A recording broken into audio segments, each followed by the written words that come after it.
वर्ष 1991 में क्या हुआ था, यह बहुत दुखद लेकिन सच्ची कहानी है।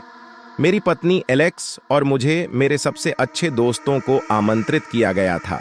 टिम और जेसिका रात के लिए निजी माउंटेन हाउस में जाते हैं और एक प्रकार की छोटी हाउस पार्टी करते हैं और उन्होंने हाल ही में सगाई की थी और हमें उनके साथ जश्न मनाने के लिए आमंत्रित किया था। उन्होंने मेरे भाई डैनियल और उसकी प्रेमिका मैडिसन को भी हमारे साथ शामिल होने के लिए कहा।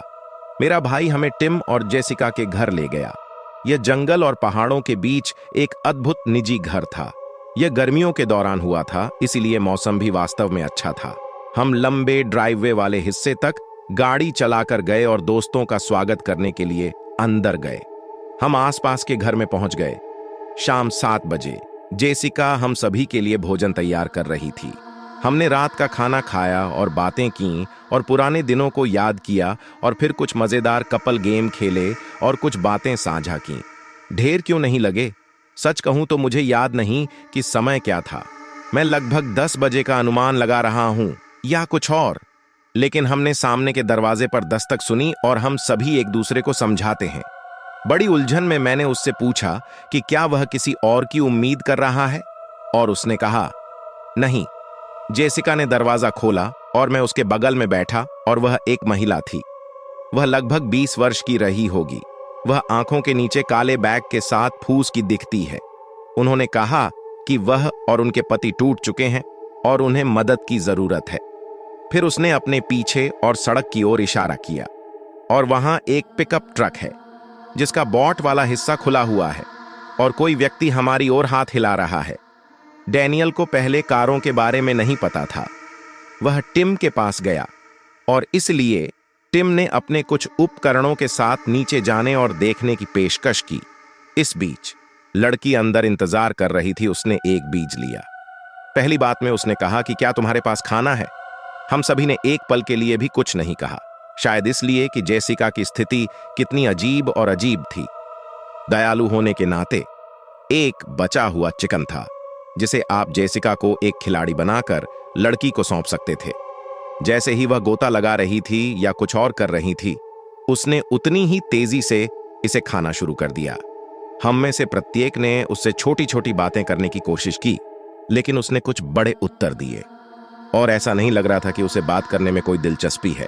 मैंने पूछा कि वह यहाँ क्या कर रही थी और वे कैसे टूट गए। जैसा मैंने पाया, यह वास्तव में ऐसा है कि वे ड्राइववे के ठीक नीचे फंसे हुए हैं। उसने फिर कहा, और मैं और मेरा भाई कैंपिंग पर जाने के लिए दौड़ पड़े। मैंने कहा, भाई, मुझे लगा कि आपने कहा आप अपने पति के साथ हैं। उसने धीरे धीरे खाना शुरू किया और बड़बड़ाते हुए कुछ ऐसा कहा, अरे हां, मैं अपने पति से मिली। मेरे विचार सर्वोत्कृष्ट के साथ कुछ ठीक नहीं है और इसलिए मैं सड़क के नीचे वाली खिड़की से देखने गया और मैंने टिम या उसके कथित पति को नहीं देखा। मैंने अपने भाई डेनियल से कहा, हमें नीचे जाकर देखना चाहिए कि सब कुछ ठीक है या नहीं। ठीक है। और जब मैं लाइन से नीचे गया तो वह मुझसे सहमत हो गई। मार्ग। खैर, इस बारे में एक दूसरे के संदेह साझा कर रहे हैं। लड़की जब हम कार से नीचे उतरे तो टिम और वह लड़का कहीं नजर नहीं आया, लेकिन हमने जो देखा वह टूल बॉक्स था जिसे टिम अपने साथ लाए थे। यह फर्श पर था और हर जगह उपकरण बिखरे हुए थे। डैनियल और मैंने कई बार पुकारा, क्या आप यहां से बाहर हैं? हम दोनों ने पास के जंगलों को स्कैन किया और हम धीरे धीरे कुछ भी नहीं देख सके। अंधेरा गहराता जा रहा था और हम फ्लैशलाइट के बिना कुछ भी नहीं देख पा रहे थे, इसलिए आगे जंगल में जाना व्यर्थ है। और इसलिए डैनियल ने कहा कि हमें वापस जाना चाहिए और पुलिस को फोन करना चाहिए। लगभग आधे रास्ते तक ड्राइववे, हम घर से आ रही चीख के लिए यहां हैं। ये लड़कियों में से एक थी। डैनियल और मैं घर की ओर भागे। जितनी जल्दी हो सके हम दरवाजे के माध्यम से पीछे हट गए और छिप गए कि लड़कियां कहां थीं। हम में से प्रत्येक अपने दूसरे हिस्सों के नाम पुकारता है। हमने ऊपर से एक और स्क्रीन की आवाज सुनी। हम ऊपर भागे और देखा कि वह लड़की बाथरूम के दरवाजे पर पैर मार रही थी और चिल्ला रही थी। रसोई का चाकू पकड़ते हुए डैनियल और मैंने उसे जमीन पर गिरा दिया और निहत्था कर दिया। उसे चाकू का।